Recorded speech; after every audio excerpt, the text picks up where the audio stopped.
Hey guys, welcome to Starcastic Remarks. Before we start today's episode, we would just like to dedicate tonight's episode to the memory of Adam Johnston of the EIHL and of the Panthers. We pray for him, for his family, and we wish him and his family nothing but the best.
Hello and welcome back to Starcastic Remarks. This is the official Dallas Stars podcast at THPN. Go and use that promo code THPN the next time you go and use DraftKings Sportsbook.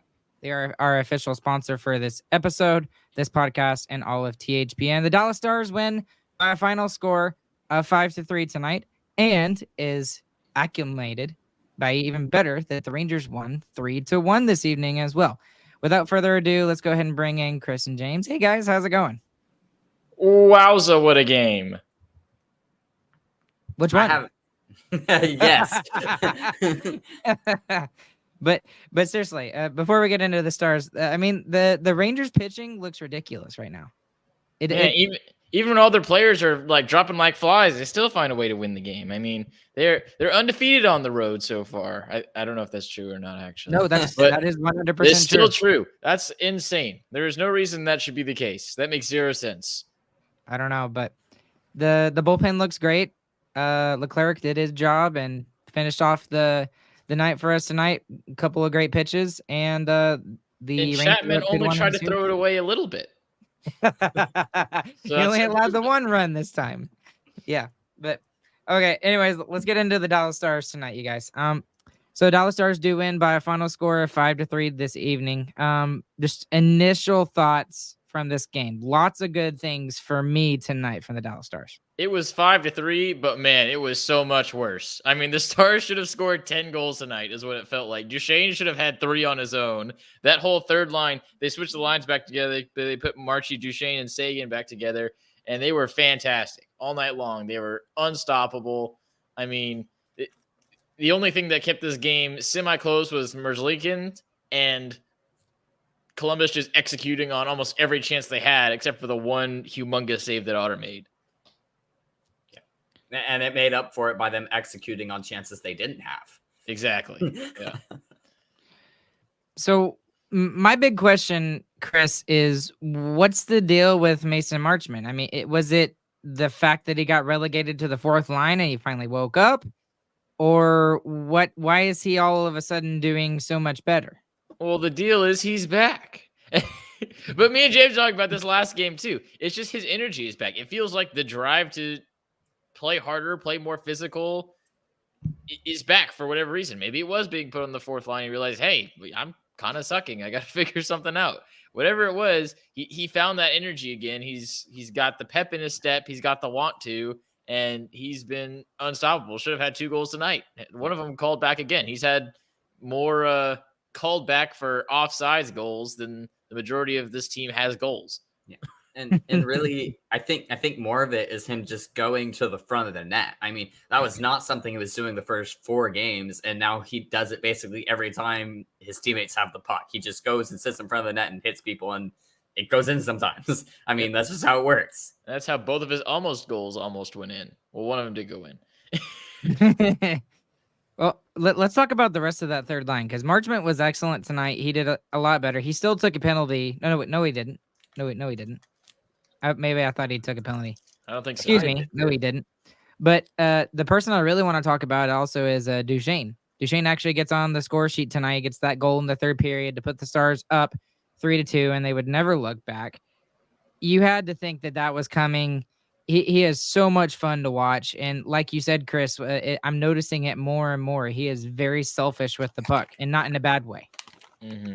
Yep, absolutely. And selfishness and it's confidence really is what it is. He finds ways to get loose and create space, and then he'll dish it off. He's not just looking to pass off his problem, which I think is the biggest thing. Mm-hmm. And this is why, I mean, Duchesne and Marchment had more points than Duchesne did, I think, coming into this game, but we weren't worried about Duchesne because of how good he was playing, and he finally breaks the bubble and hits 2 posts as well tonight. So he still deserves more than he's getting.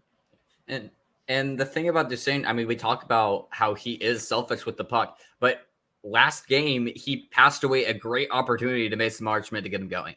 I mean, It was grade A right in front of the net, and he passes it away to Marchment, and that obviously kickstarted Marchment, and he's been amazing ever since. And as the third member of that line tonight, Seguin has looked really, really good the last couple of games, and especially tonight. I don't know if it was just maybe they're feeding off of Duchesne. That's kind of what I feel like is kind of happening because he's playing excellent, and the other 2 guys are kind of hopping on the bandwagon there, getting some of their energy from Matt Duchesne. But Seguin looked really good tonight too. He had a couple of big chances. I think he hit a post or 2. So, I mean, that whole – and this is the third line we're talking about. Yeah. the semi-third line, the 2A, 2B, however you want to look at it. They looked great tonight. He led the team in shots with 5 shots on goal, and he had a 62.5% face-off percentage, second behind only his line mate, Matt Duchesne, with 85.7. They won every face-off tonight. They were rolling. That line is just, I mean, Duchesne was on top of it from the start of the season. He's been fantastic. Marchment got going, and now they're just all feeding off each other is what it feels like. And, man, they fed off each other, especially in that third period. Should have been 3 goals at least. What's really interesting looking at the time on ice tonight is it is probably the most balanced, I guess is the word I'm looking for, that I've seen it for the majority of the season. I mean, like, for example, Seguin only got 15 minutes of ice time tonight, which is not very much for him. Normally he's up at 17 and a half. But when you look, we're fully into the 4-line deal. 4-line rolling. And they're all rolling. I mean, the fourth line, even Smith played almost 12 minutes tonight, 11 and a half. And he had been playing 9 before. I mean, we're rolling everyone and it's working. And also that's what you're able to do against weaker opponents as well. I mean, we are playing a weaker team than the Maple Leafs, and we are able to roll our fourth line, and they can match up against most everyone on the other team still. And that's also how you suffocate the other team, though, too. I mean, because there was points in this game where it felt like we were on a power play for 5 straight minutes, and it's because you're rolling guys right on top, and it's in their zone the entirety of the time. That can only happen if you're rolling lines the way that we did. So while that may happen less when we're playing better teams, if we're playing at our best, we're still going to be doing that because it means all of our lines are going to be playing up to par. What I really liked about this game is this seemed like the most complete 60-minute game that I think the Stars have played. Now, there were points that they could be better, but like at the end of the first period, I was like, how are we down 2-1? Like I didn't, it didn't feel like that. And I wasn't worried about it because of the way they played in the first period. And then they exploded in the second, especially the first half of the second period. It was just, I mean, it was tilted ice all the way down towards the Columbus zone. Yeah, the points where they could be better this game were isolated plays and isolated incidences. It wasn't extended 5 minutes periods of time where we were hemmed up in our own zone. It was like, oh, we made one bad play, or they make an incredible saucer pass that gets slapped off the ice somehow and goes in. So, yeah, the Stars were consistently the better team throughout the entirety of the 60 minutes tonight. And that's what we've been saying we've been wanting to see all season, and we got it tonight. Although one weakness that I might point out is that we got scored on 4-on-4 again, which it was immediately and off the faceoff again, and it was the same type of play. I mean, it's identical, and it wasn't fixed at all. And if we're going to negatives already, I mean, the power play as well looked better as the game progressed, but still isn't scoring, and that's just unacceptable for a power play that is as good as this power play should be. And the 4-on-4s as well. I mean, that's still special teams. So the offensive / I guess neutral side of special teams is not good enough this year, and there's no reason for it not to be good enough. I mean, we have all the pieces, everything is still there, and like you said, James, we're making the same mistakes. It feels like nothing's changing. But I feel like there was a little bit. It was a lot better on the power play tonight, purely just because we shot more. I mean, we had 8 shots on 3 power plays, which is more than double what we had for average over the year on power play. So it's improvement. If we keep shooting like that, we will score. And there were times where Merzlikins just like flailed around and somehow it stayed out of the net. Yeah, that's true. But when you're at this point in the season with what, three power play goals? It's game 7. That's not this point of the season yet. I don't know. When you had a top 5 power play last season. I mean, and we had stretches like this last season too, though. I can't remember ones this bad, but not to begin the season, I don't think.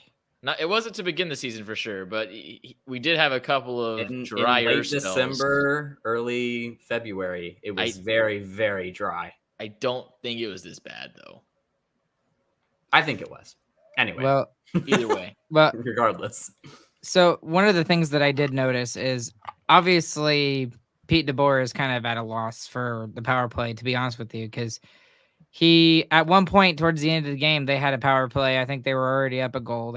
And he just threw the third line out there, the Duchesne line out there with Nils Lundqvist and Thomas Harley. He's just like, maybe this will work. He's just throwing darts at the board and seeing if something worked. But even they couldn't get anything going on the power play. So if you're looking at super negatives, that's probably the only one real thing that I did not like out of the Dallas Stars game tonight.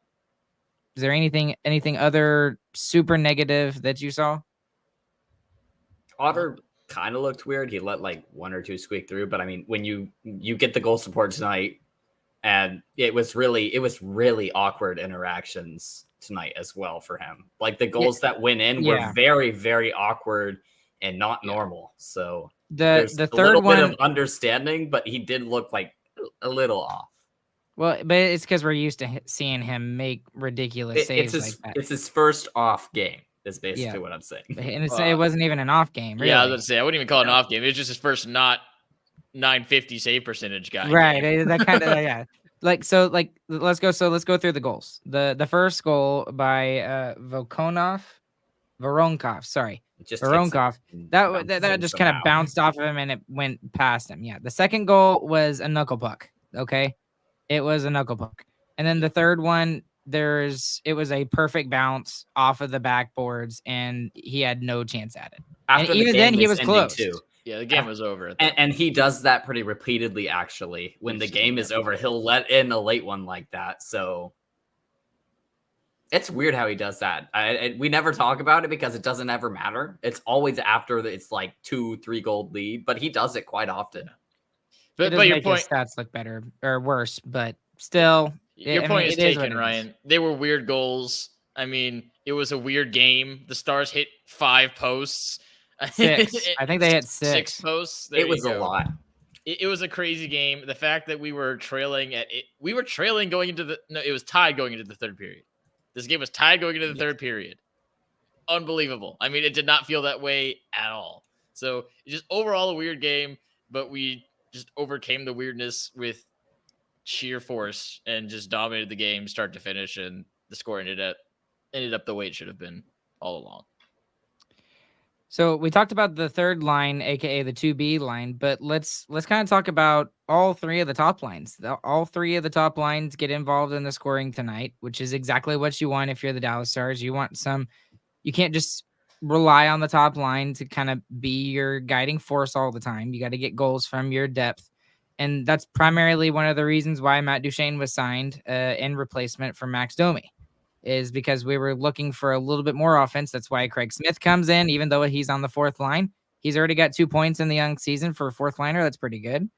And that depth scoring, I think, is going to be even more critical as we go up against these better teams, if that makes any sense. And I think we finally saw it more consistently tonight. Yeah, that's how we pulled away tonight. I mean, the first 2 goals are first line goals. I mean, Hartley obviously figured out something playing with that first line. He's like, if the first line has the puck, I'm crashing the net. I'm going straight towards it. And it's worked twice now. So he has 2 goals because of Jason Robertson and the first line.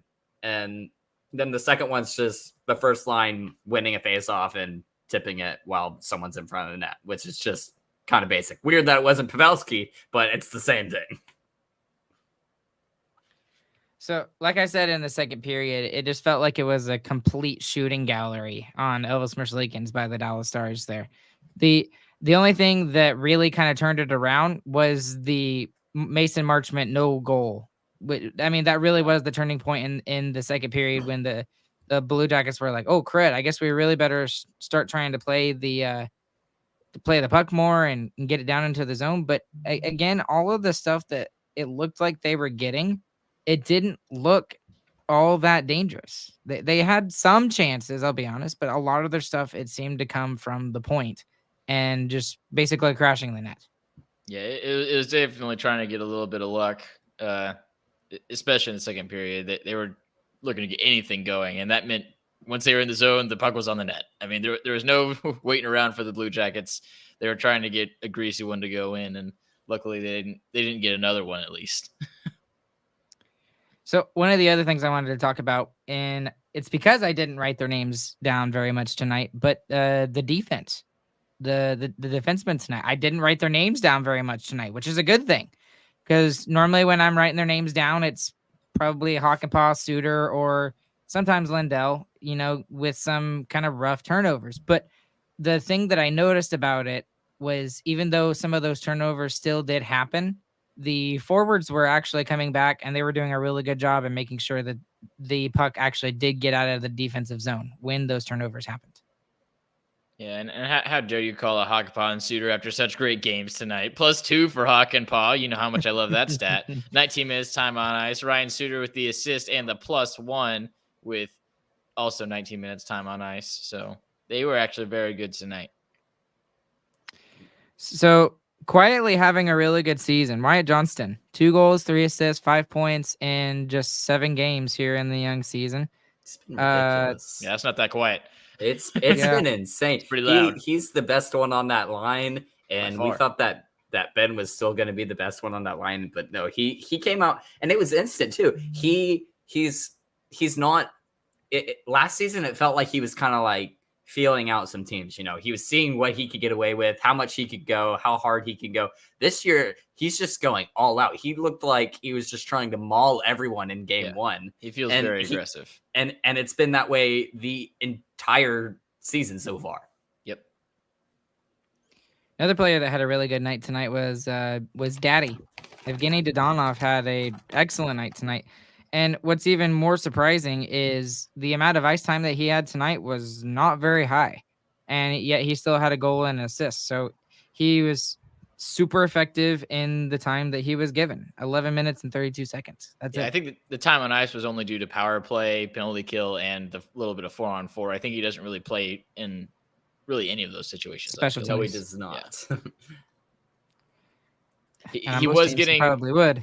he was getting tried out a little bit on mooring skate on some different power play units, so they were mixing him in a little bit, but he didn't see any of that action tonight. It does seem really weird that he's not like on the power play just sitting at the bottom of the zone, because that's where he's so good at. It feels like he would work there so well. Who are you going to take out?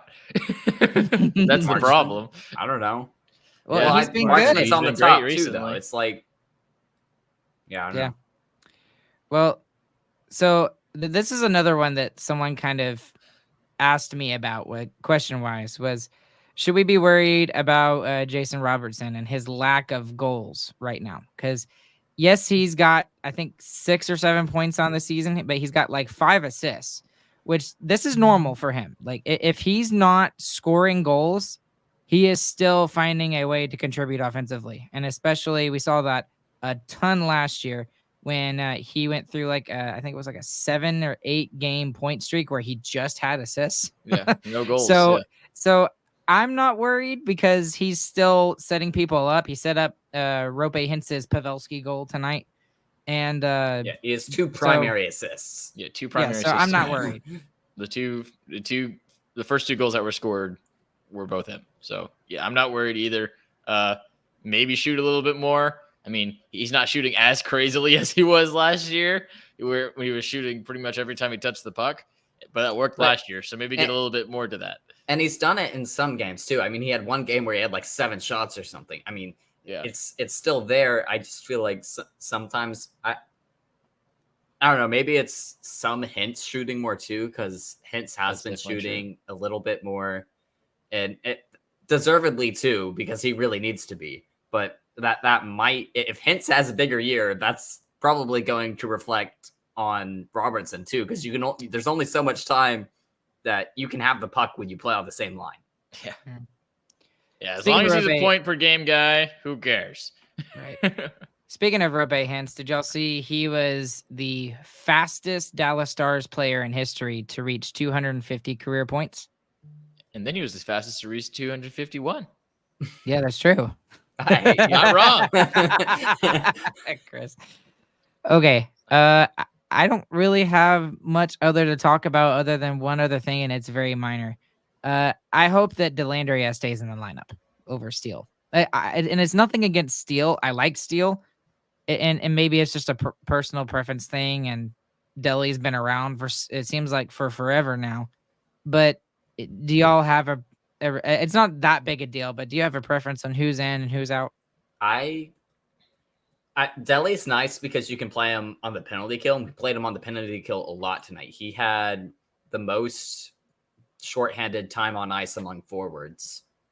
But, I mean, Steele has a little bit more upside. He crashes the net more. He already has a goal for the team, basically, because, I mean, that was the Hintz goal that he was crashing in. Or no, the Miro Heiskanen goal that he was crashing in on. That's why Miro scored, is because Steele's just, like, crashing the net, trying to get something. But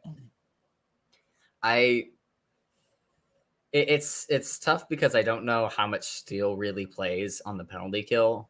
And that's really where Deli shines through. But, like, you don't see the offense from Deli. I mean, he gets in the offensive zone. He looks good when he's in there, but he just never scores. And it feels like he never creates enough. Yeah. I've actually been really enjoying seeing those guys swapping. I feel like whenever the new guy is in, he's got more energy. He's trying to make himself be seen, especially in the first periods of games. And I think that little bit of extra pep on that line is actually a good thing. So I wouldn't mind seeing this just flip back and forth all season long, unless one person like genuinely just takes a huge step and fully outplays the other guy. But I don't see that happening. I think they're both strong, aggressive guys, play pretty similar, just Steele's a little bit stronger on the puck, I think, a little bit bigger guy. Deli's got the defensive acumen, like James was saying. But I think they both have good qualities, and I think they should both play. We just need to add a 13th forward to an NHL Fifth roster, line, right? make a There you fifth go. line. Make a fifth line just for Sam Steele. For me with Delandria, he just the one thing that makes him a little bit more desirable to me than Steele, and maybe it's I just haven't seen enough of Steele, is I've talked about it. He's a Swiss Army knife. Like if someone gets hurt, you can throw him on that third line with Ben and Johnston or with Ben and Dodonov, and it might be a step slower, but he doesn't look out of place, if that makes any sense. And he can fill in those middle six roles at a very minimal time, if need be. I see where you're coming from with that, but Steele can fulfill that too. He hasn't had the opportunity on our team to do that. Right, exactly. That's exactly what I'm saying. So. And that's also why I think having both guys going would be good, as well as if a guy goes down. I mean, these guys have been playing all season. It's not like they're cold or anything. And even if you get to the playoffs, even you're in a playoff series, it's big, hard hitting. Yeah. You need some meat on the ice. You put Steele in over Deli. I mean, that's a great option to have. You take a lot more penalties. You put Deli back in for the penalty kill. I mean, having that option and having two players that play similarly and both definitely fulfill a fourth line role, but have their own strengths and weaknesses. I mean, that's a great tool to have as a coach, even going into a series or something like that. That's a good point. And that's just a great 13th forward. I mean, last year we had Kiwi as our 13th forward, which like Kiwi's great, but he's always going to play on the fourth line. That is where Kiwi slots in. And he was just a worse Delandry. He was the same size, same guy, just a little bit worse. And you can fit Deli and Steele anywhere up to the second line at points, and it could work. I mean, they don't have to be the goal scorers either. We have enough forwards on this team that can score goals. They can play anywhere and just set up people, and that would be enough. Last thing I'm gonna do, biggest winner, biggest loser. There's a really obvious biggest loser for me tonight. The starts to games. The Stars have not been starting on time. They've been starting kind of slow. They start off really good today, obviously. It takes less than 30 seconds for them to get the goal. It's a beautiful goal from Thomas Harley there with help from the first line. But then they get punched in the face. Yeah. But then the Stars end the period down 2-1.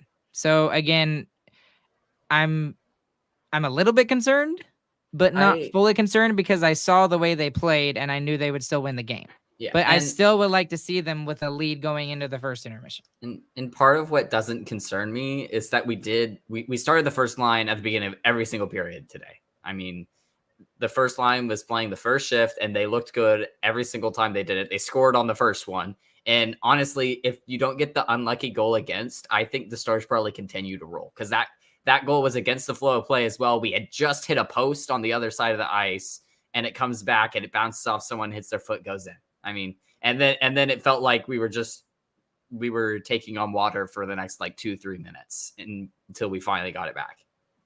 Yeah, I agree with both of y'all. It definitely would be concerning if I didn't watch the first period, but I watched the first period and I know the Stars outplayed the Blues for every single point of that period. The Blue Jackets, they're basically the Blues. They outplayed the Blue Jackets for all but 2 plays. And one of those plays was pretty lucky. So, I mean, yeah, it's worrying that we haven't had great first periods, but we did have a good first period and it just got kind of unlucky. Stars go in, they take care of business against a much inferior team. This is exactly what we want. This is exactly what we want to see from the Dallas Stars. We just would like to see them kind of do a little bit better against these quote unquote other Stanley Cup contenders. We played Vegas really well.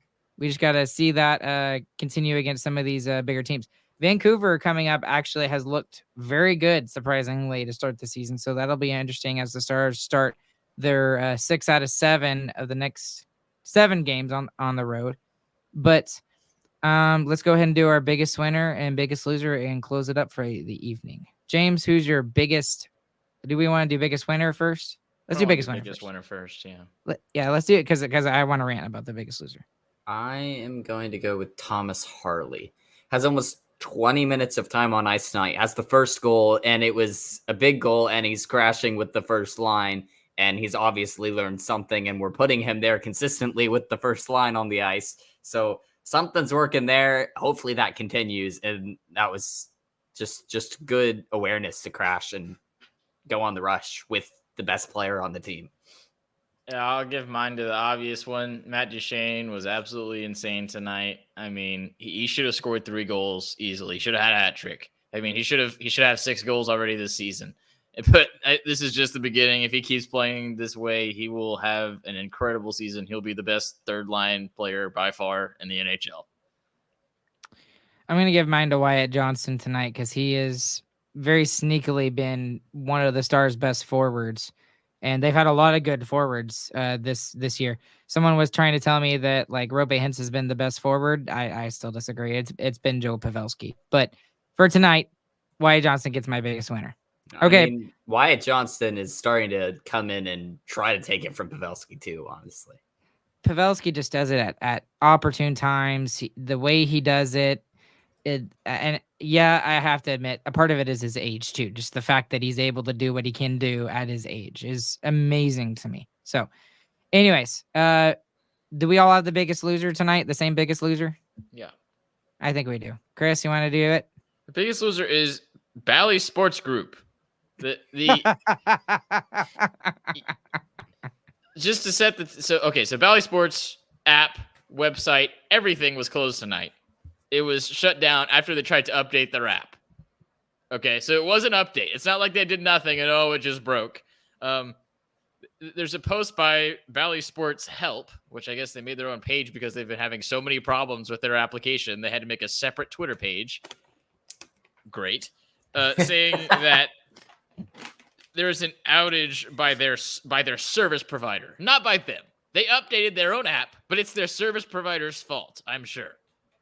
Great. Love that. Okay, cool. So it's a technical difficulty, and their whole service is shut down, so I'm sure it's all hands on deck. They're going to get this taken care of, lickety-split, right?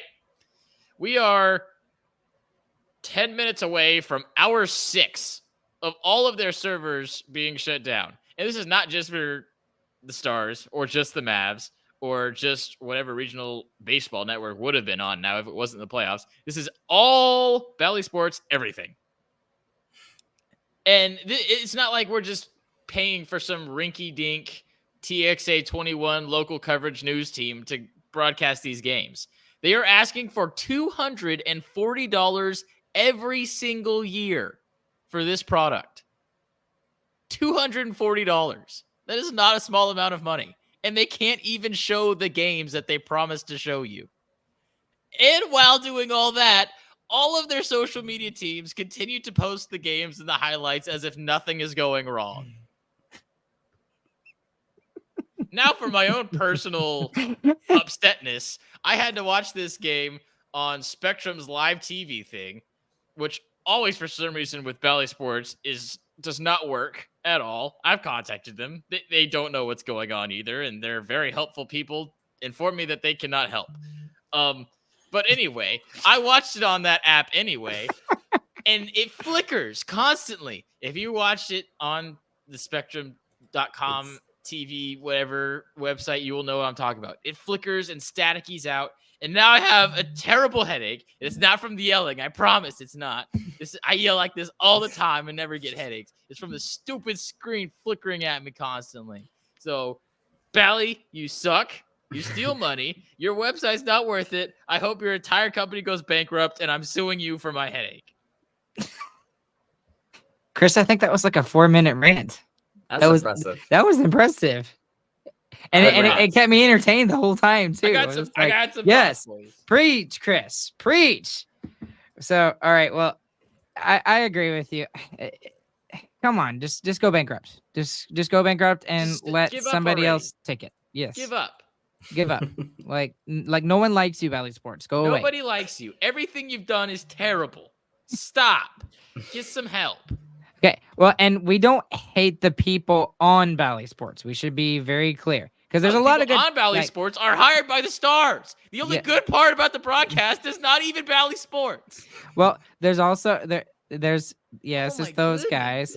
But all the people that work and do the games, we're not mad at them at all. They're just doing their job. Who knows? Maybe they work for the Stars too.